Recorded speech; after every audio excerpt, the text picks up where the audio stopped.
This episode of the Sensational Sex Podcast, you'll find out why microshames are like a thick coating of black tar that sits on top of what would be a natural and healthy sexual desire and arousal response. Because microshames are so tiny and easy to disregard, their power is they keep you silent their power is they keep you looped in insecurity and silent. We go through how one woman, Alexandra, dealt with someone who body shamed her and what she did to get her sexual power back. Listen to the Sensational Sex Podcast, where we give you the tools to create a sex life that is fulfilling for you. We are thrilled to partner with XNs, who are all about making your sensual experience the best it can be. XNs has an amazing and luxurious cooling arousing gel that is perfect for those motivate me moments that we'll tell you about halfway through this podcast. We love what XNs is doing for your sensual and sexual experience. Check them out at exsens-usa.com.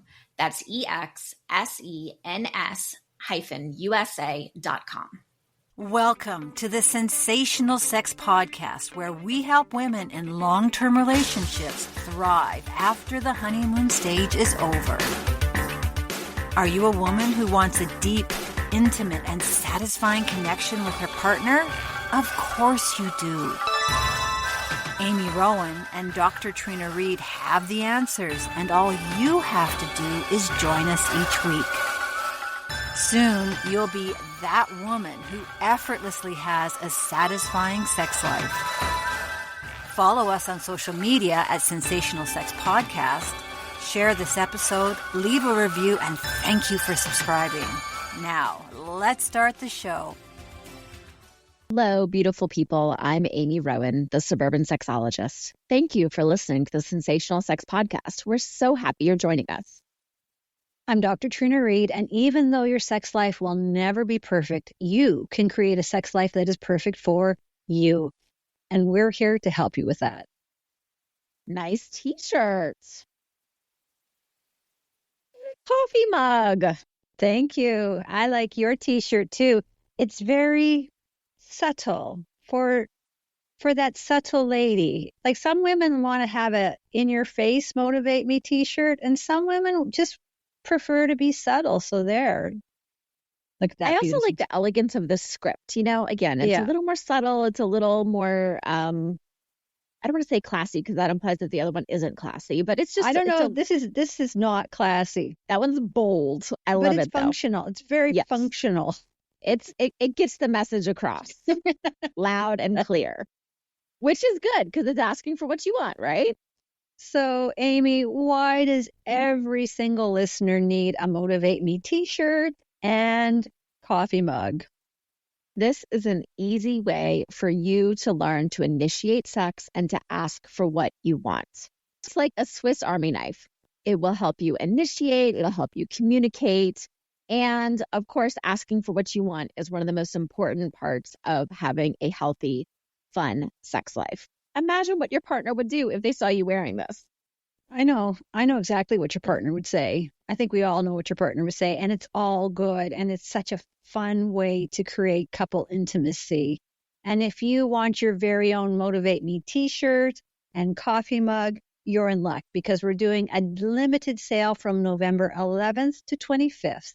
Go to our website, sensationalsexpodcast.com, to find out more. Go grab one. Time is almost up. So, Amy, November 23rd is Polyamory Day. Polyamory is a form of consensual non-monogamy in which a person is involved with multiple romantic or sexual partners. Oscar Wilde wrote, "Bigamy is having one wife too many, and monogamy is the same." I don't know what I think about that, Oscar. I love Oscar Wilde. I have no research on this. This is simply my observation, and that's 50% of the population is naturally monogamous, and 50% of the population is naturally non-monogamous, which is probably why the divorce rate consistently sits at 50%. So of the 50% of non-monogamous people, there is a subset of people who are comfortable having multiple partners. Yeah, I guess that would be assuming that the 50% of divorce is due to infidelity. So I think there's a lot of really good things about having an open relationship. I think open relationships in a lot of ways are so much healthier than the monogamous relationships, because open relationships forces you to communicate. It forces you to deal with emotions. It makes you be aware of things that probably you take for granted when you're in a monogamous relationship. And for me, one husband is enough. I'm good with that. I do have friends who are in polyamorous relationships. And one of my friends said, I love my husband, but we've been married for 15 years. And sometimes it's just really nice when he goes over to their partner's house and, their partner's dealing with his emotions and his stuff. And, she doesn't have to bother with it. And I never looked at it that way before, like that they're sharing this, she didn't have to take all that emotion on herself, that there was somebody else helping her with that. In my sexology studies, it really just opened my eyes to just the different ways that people can experience relationships and love and sex. And, if you look back through history and through now, you think about all of these relationships that fall apart because of infidelity and because of this, random societal construct that you have to be monogamous. And I agree that there are some people that are just naturally non-monogamous. And when that can be recognized and accepted and embraced and then explored with consent and explored with communication, then it really opens up a wide door to pleasure and fun and connection and all of that. Now, I'm with you. It also, through my sexology studies, it instigated a lot of interesting conversations between me and my husband. And we both very unequivocally agreed that we chose monogamy and that we chose each other. And I think that's the other flip side of this, is so many people get into monogamous relationships because it is what's expected. It's the norm, versus doing it because they're choosing to be monogamous. And I think there's a power in that too, of exploring one thing perhaps and then discovering, no, actually, I really just want to be with this person, or vice versa. So I love that there's a lot more understanding and openness and less shame and judgment around this. And I think this new generation coming up, they're a lot more open to this idea of open relationships, and they're paving the way to polyamory being normalized, which I think open relationships and polyamory might not be for you. And if a throuple is functioning well, who are we to judge them as a throuple? If they're happy and everybody's benefiting from it, then that's all we need to know. I think the biggest thing that I've learned about polyamory and consensual non-monogamy is the number one rule is this is not something to do to save a relationship.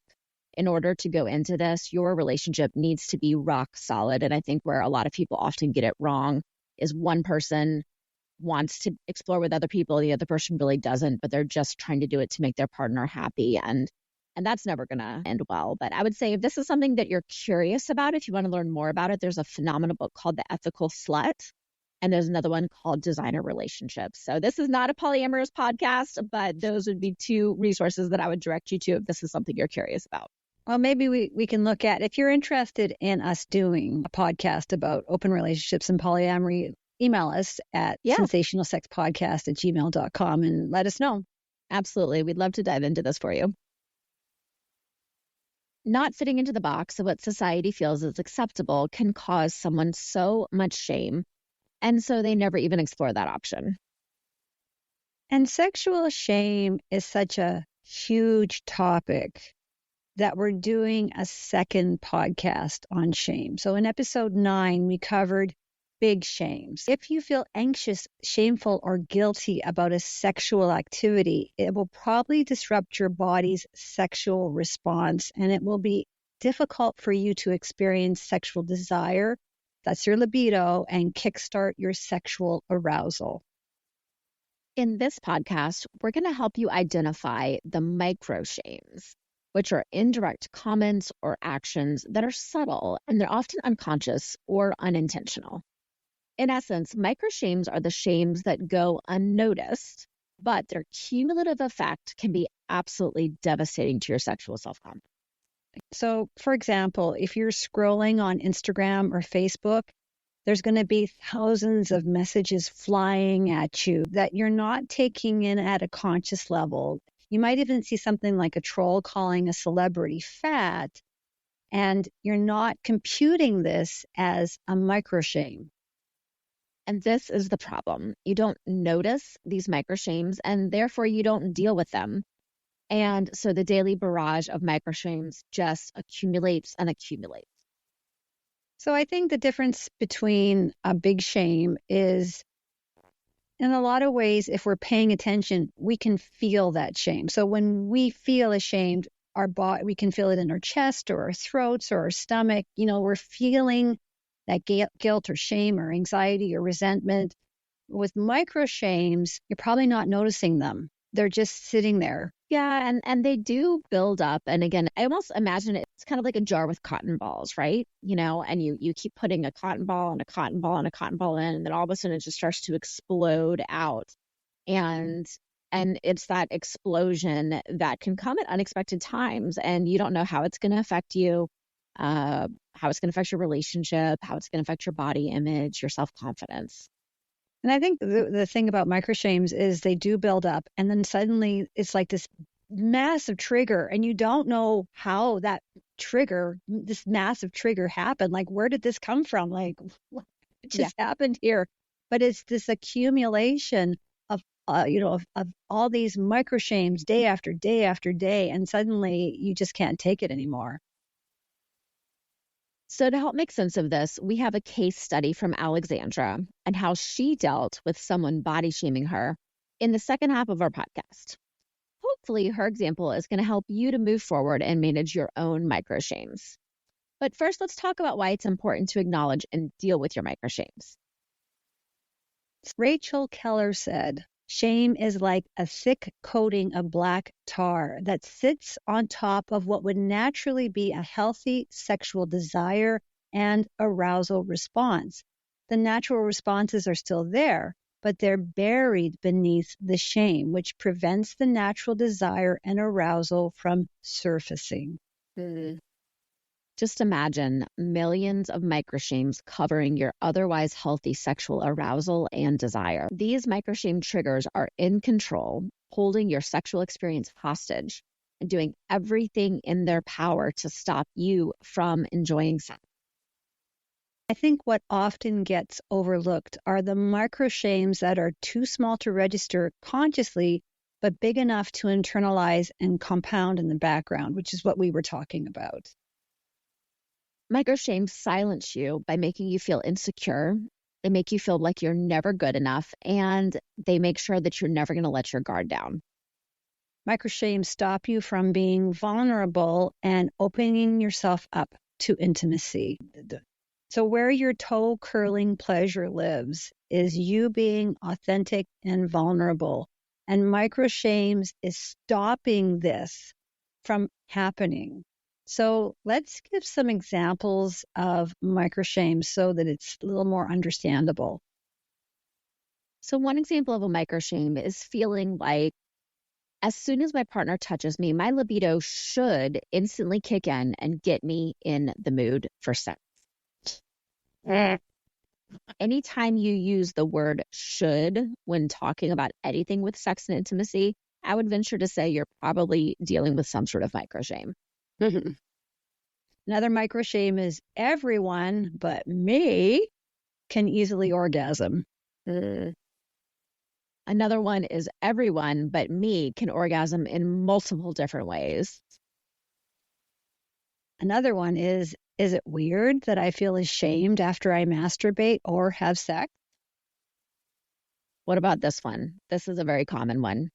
I should be able to compartmentalize my busy day, my long to-do list, or daily drama and easily get into a sexy headspace.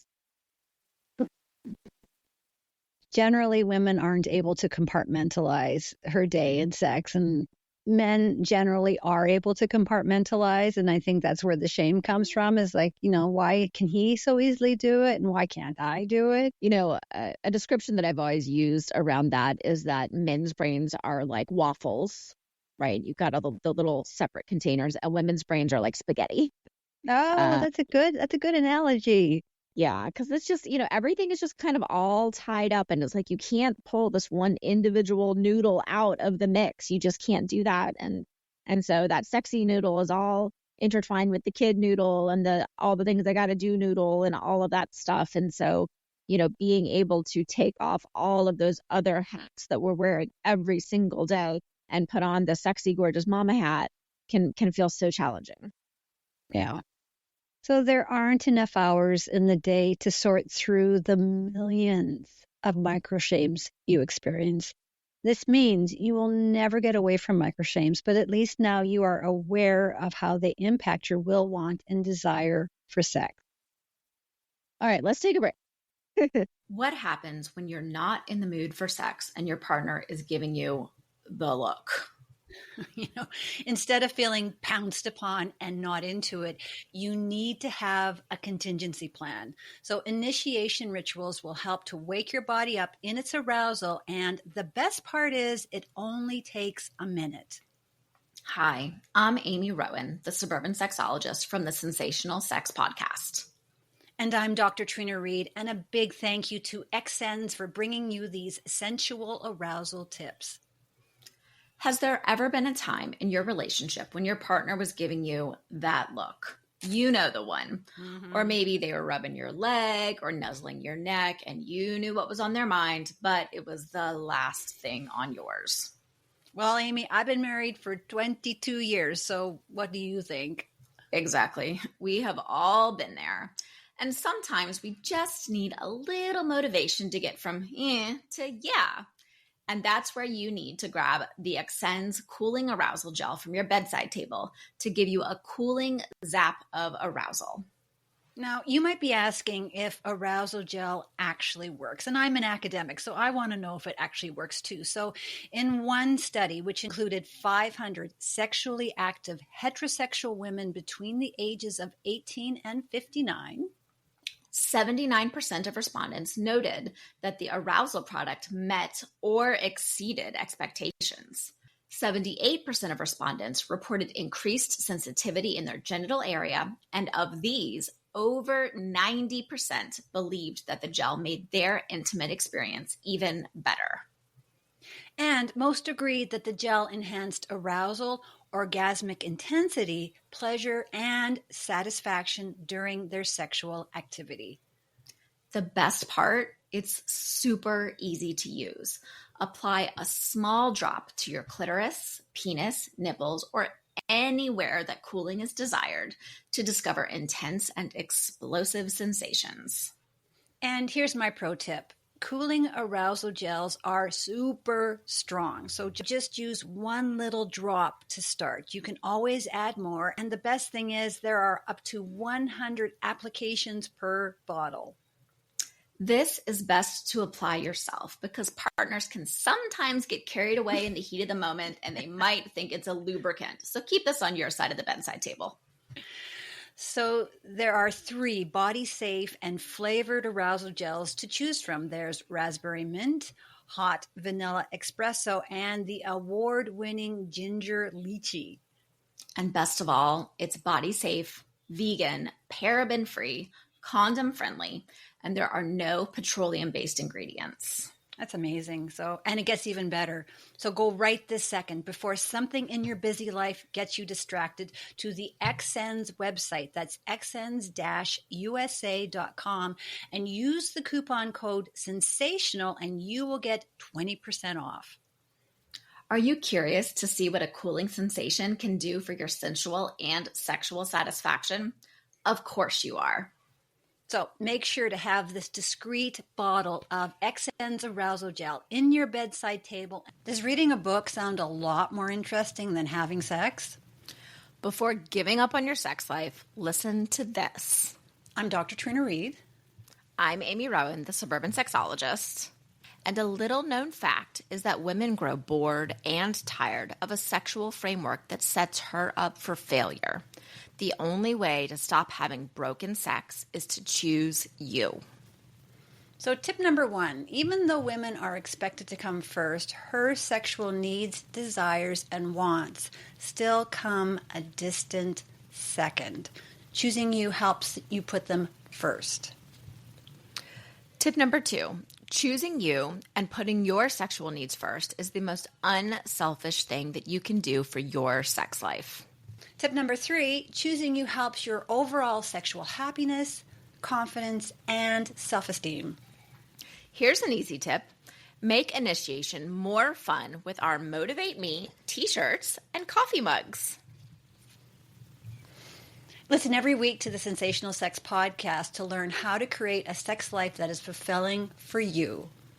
Go to sensationalsexpodcast.com to subscribe, and while you're there, pick up your Motivate Me t-shirt and coffee mug today. And make sure to email us to let us know how your partner is motivating you. We would love to hear your sex story. Okay. It's time for Sex IQ.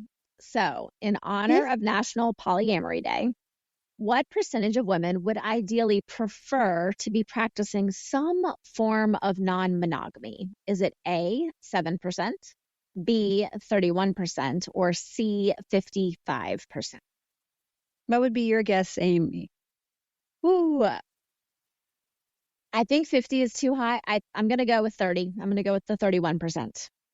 So the answer is B, 31%. You were right. One study showed 52% of men and 69% of women prefer to be completely monogamous, meaning nearly half of men and 1/3 of women would ideally like to be practicing some form of non-monogamy. 8% of men and 7% of women wanted to be in a completely open relationship. And this means that most people who are into non-monogamy want at least some rules or restrictions. 49% of younger folks said that their ideal relationship would be non-monogamous compared to 30% of the over 65 crowd. That last statistic actually surprises me a little bit. I feel like I hear more about polyamory and consensual non-monogamy in older couples. It seems to be a little bit more of an empty nester kind of thing, that the kids are finally gone and we've been with each other for 30 years. We're kind of bored. We want to go explore, but this says otherwise. So, and I think this also speaks to the younger generations experiencing less shame and more openness around this. Yeah, and so my husband and I are monogamous, and we have friends who are swingers, and we have friends who are polyamorous, and so we've been to the swing club here in Calgary, and so even if you are monogamous, you can still go to the swingers club, and it's a lot of fun. Like it's just a great night out. So you don't have to restrict yourself, to try something new. And I think what's fun about that also is, again, you are fully committed to be monogamous, going into these different spaces. And this goes for, the polyamorous, the kink, the BDSM community. There's such very clear delineated rules and restrictions and discussions that are required. And so, you don't have to worry about getting into something that you don't want to get into.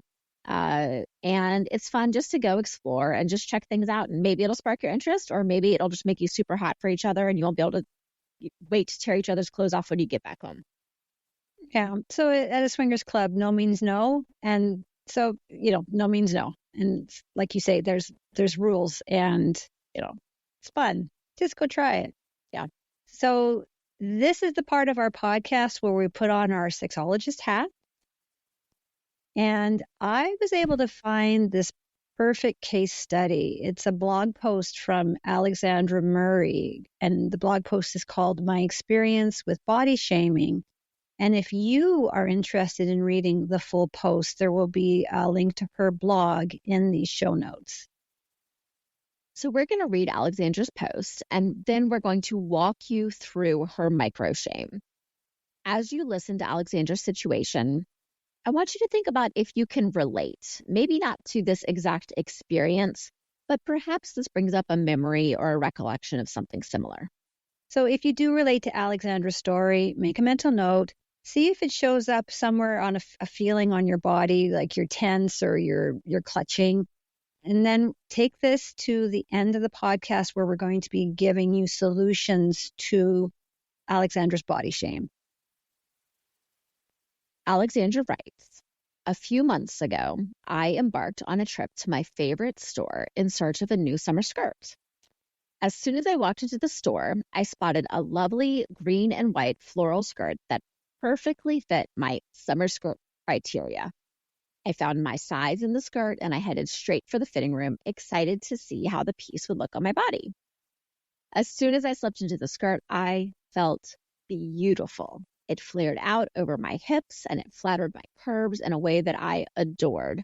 And it was the perfect length for a tall lady like myself.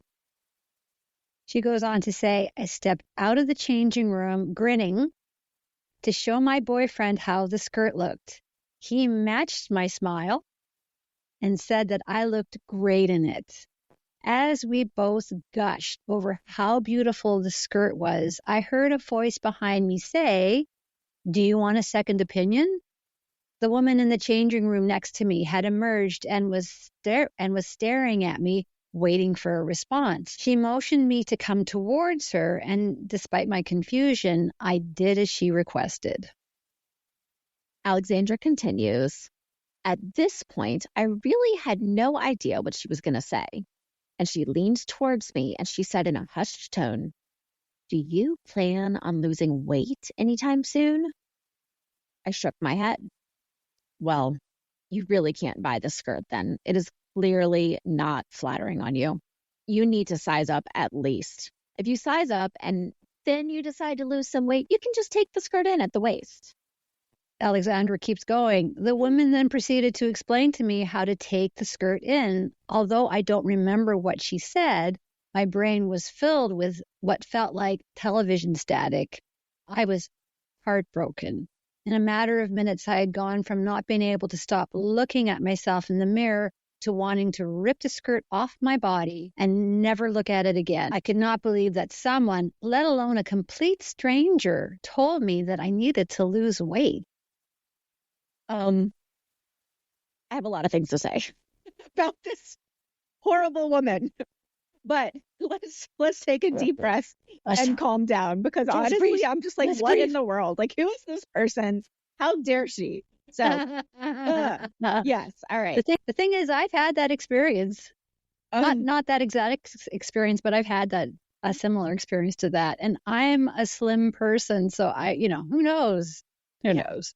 I definitely have had like someone ask me if I was pregnant when I wasn't. I've had that happen before, and that was pretty awful.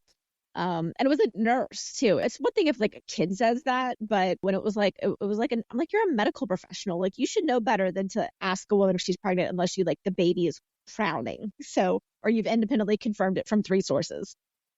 So, all right. Okay, we've calmed down. Okay, I know. I'm trying. This has got me a little steamed. I'm not gonna lie. So, all right. So, Dr. Trina, what can Alexandra do to move through this micro shame? Okay, best case scenario, being aware that this is shame, which she seems to know, like she's writing about it, and so she's aware that this is a shame, and she actually wrote it down, and she's talking about that shameful moment. This is the best case scenario. So the trouble with micro shames is that we don't want to come off as whiners or overly sensitive, so we stay quiet. And you have to just stop right there. If this is sticking to you, then you need to work through it. Yeah, I think that's really important. And I think there is a fear of like, oh my gosh, like I can't believe this person said this to me, and da da da da da. And I hope, I think every woman needs this person in their life, and I hope that everyone has it, is the person that you can go and vent about the most ridiculous, petty little thing, or and this may feel like it's ridiculous and petty to one person. This may feel huge and enormous to another person, but you need to have someone in your life to be able to go through this with. Or I love your suggestion also, if you aren't, I'm a verbal processor in case you haven't figured that one out, or write it down and process it in your own way and recognize what it is and be able to turn it over. So when you go through the effort of doing this, so you might be saying so much effort, but when you do go through the effort of doing this, then that shameful memory has been processed and it's gone. What it's going to do is create a vacuum where you can intentionally fill that space with a new positive mindset, which we will find out Alexandra did. So there was a really interesting quote from Carlin Costa's Spicy Fat podcast. Why do I feel like I have to be thin? Feeling thin doesn't feel like a want from me, rather a need. My need to be thin is a 5% desire for me, and 95% is a quest that I need to fulfill for everyone else. Why then does everyone else need me to be thin? That's intense. If you watch Carlin Costa's Spicy Fat podcast, she is pretty intense, and she is very intent on helping women with their body image. And she says a lot of provocative things, and ultimately I think that she's right. So, she really wants women just to embrace their body as it is. And, I know that there's a lot of body image advocates out there. And Carlin Costin just happens to be one, but she's right. Like, who are we being thin for? Are we being thin for ourselves, or are we being thin because it's an expectation from everybody else?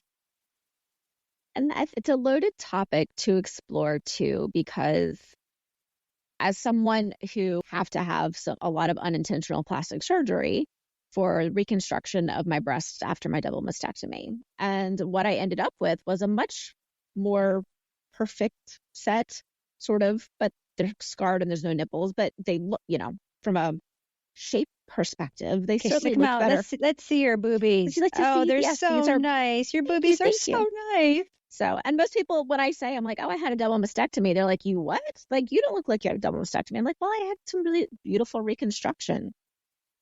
But it's interesting because I go in and out of harboring some weird guilt for wanting a body that looks a certain way and getting it in this weird, awful roundabout, but ultimately beneficial way. It's body image is so strange and complicated. And then on the flip side, I take that and I say, well, I'm grateful. Like, I'm grateful that this is how things turned out for me. I'm grateful that I did get a better body out of it. I try to brush that sort of weird guilt away, but body image is such a complicated thing.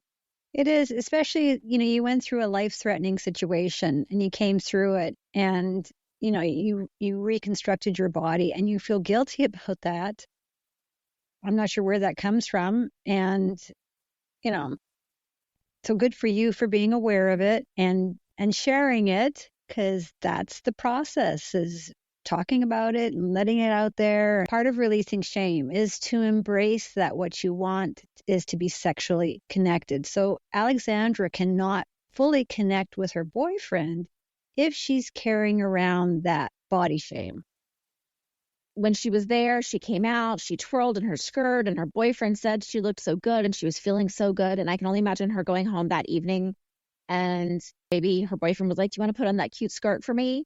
And her being like, absolutely not. And feeling terrible and ugly and awful. And, oh gosh, I need to look, let me go look up the newest keto diet and, what can I do? And how much that comment probably changed her entire day, week, month, who knows how deep that dug in for her. Once she was aware and she started to identify these shameful thoughts and feelings and behaviors, then that allowed her to start to create new thoughts. However, as you're going to see when we continue with this post, what Alexandra did beautifully was she became aware of these shameful feelings. She was able to identify them, the thoughts, the feelings, and then the behaviors that accompanied them. And that allowed her to create new thoughts that will fit with her sexual values.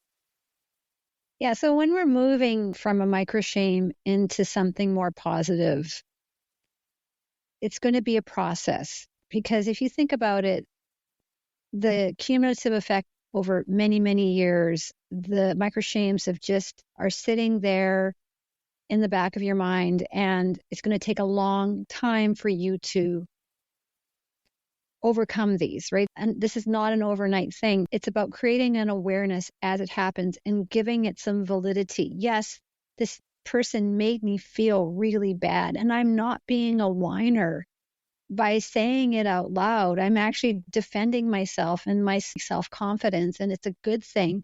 So there's going to be what you were saying about you feel guilt around your body image. Like there's going to be guilt around you bringing this up and sticking up for yourself. Imagine that, though, when you're feeling guilt about feeling shame, and then you're feeling shame about feeling guilt, and it just becomes this whole spiral. And so what you have to do is you've got to be able to pull one of those things out and stop this whole thing in its tracks, because it's just so easy to, oh my gosh, I feel so bad about myself. I hate this. I hate this skirt. I hate that. But no, I know I'm supposed to feel good about myself. I'm supposed to be a positive, confident, sexual woman. Why can't I be a positive, confident, sexual woman? What's wrong with me? How am I ever going to teach my daughters to be positive and confident if I can't do blah, blah, blah, blah, blah, blah, blah. And we go through all of these things. And so we have to be able to stop this in its tracks and stop this process.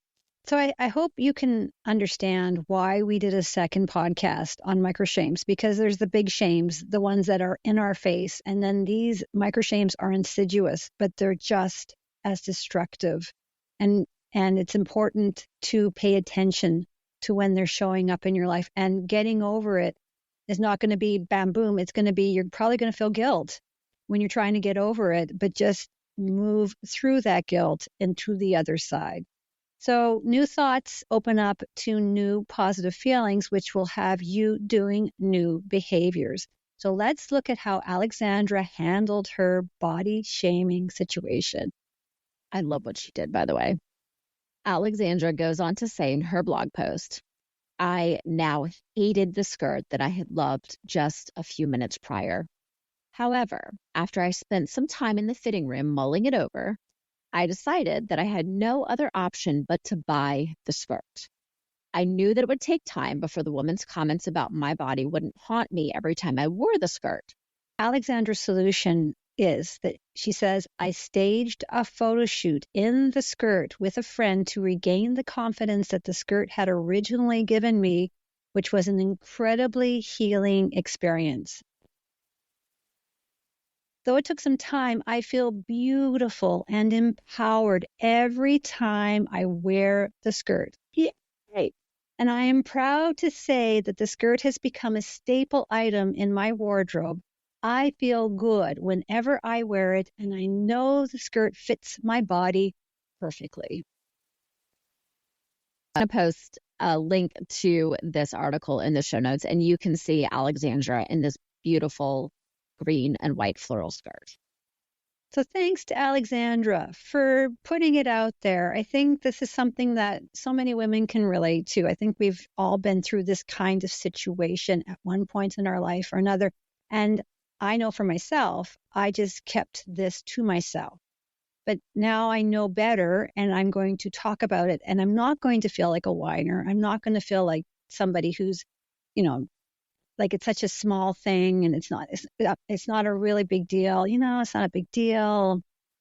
It is a big deal. And I am going to say something. When we say things like it's not a big deal, we're minimizing our own feelings. We're minimizing our own reactions, and giving yourself the time to process is also showing yourself that you're worthy. You're worthy of taking that time. You're worthy of the respect that you give yourself to be able to take these things and turn them around and move them out so that then you can create that space for those positive thoughts. So to recap, shame is like a thick coating of black tar that sits on top of your sexual desire and arousal. Micro shames are indirect comments or actions that are subtle. They're often unconscious or unintentional. The power in micro shames is that they're tiny and they're easy to disregard. And they keep you silent. To break through, you need to bring the micro shames out into the open. Find a role model like Carlin Costa, who's doing this Sexy Fat podcast and is talking unapologetically about women's body image. So, what small step will you take to feel empowered and start to overcome the micro shames that you've experienced? That's a good question. I think we should all walk away from this podcast thinking, okay, the next time this happens to me, I'm going to be aware of it. And what can I do? Just know that you can work through this. You can manage it. And when you do, it's going to open up your mind for more healthy thoughts. If you want your very own Motivate Me t-shirt and coffee mug, you are in luck. We're doing a limited sale from November 11th to 25th. Go to our website, sensationalsexpodcast.com, to find out more. And until our next podcast, stay sexy. On next week's episode of the Sensational Sex Podcast. On November's We Don't Know the Answer, but We'll Do Our Best bonus episode, we're going to discuss No Nut November. Does abstaining from masturbation and porn really help men? Hi, I'm Dr. Trina Reed. And I'm Amy Rowan, the suburban sexologist.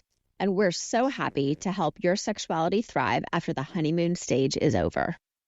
So in this Sensational Sex Podcast episode, you'll find out what is No Nut November and how it has grown since 2011 into a huge men's movement. We're going to talk about how the research says one thing about masturbation and porn, but people ignore the research and go with their emotions. We then give some ideas to men who are trying to balance between masturbation and watching porn. Make sure to listen, because this Sensational Sex Podcast episode will give you the tools to create a sex life that is fulfilling for you. Are you ready to experience more passion and more pleasure? In my suburban intimacy practice, I offer one-on-one sex and intimacy coaching for women and couples.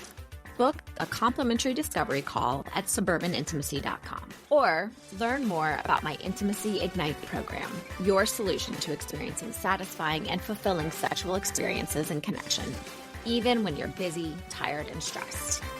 Intimacy Ignite is a curated collection of stimulating sex education, activities, and challenges, whether you are single or in a relationship. Plus, live coaching with me twice a month. Save $10 off your first month with the code PODCAST.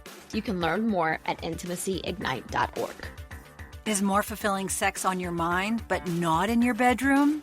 Then go to trinareed.com to get your free copy of the Sex Bootcamp Masterclass. While you're there, check out my award-winning fiction book, The Sex Course, that went to #1 in its Amazon category 3 days after launch. Both the Sex Course and Sex Bootcamp Workbook are available in audiobook. If you want to hang with groovy, like-minded, sex-positive women, then join my online courses and the Success Community. It's your time to create the sex life of your dreams. It all starts at trinareed.com. Did you love what you learned today? Share this episode with someone who needs it. Friends don't let friends have bad sex. Leave a review for this episode and follow, like, or subscribe on the listening app of your choice. We love hearing from our listeners. Email us at sensationalsexpodcast@gmail.com. You can follow us on all social media platforms at Sensational SX Podcast and join our mailing list at sensationalsexpodcast.com.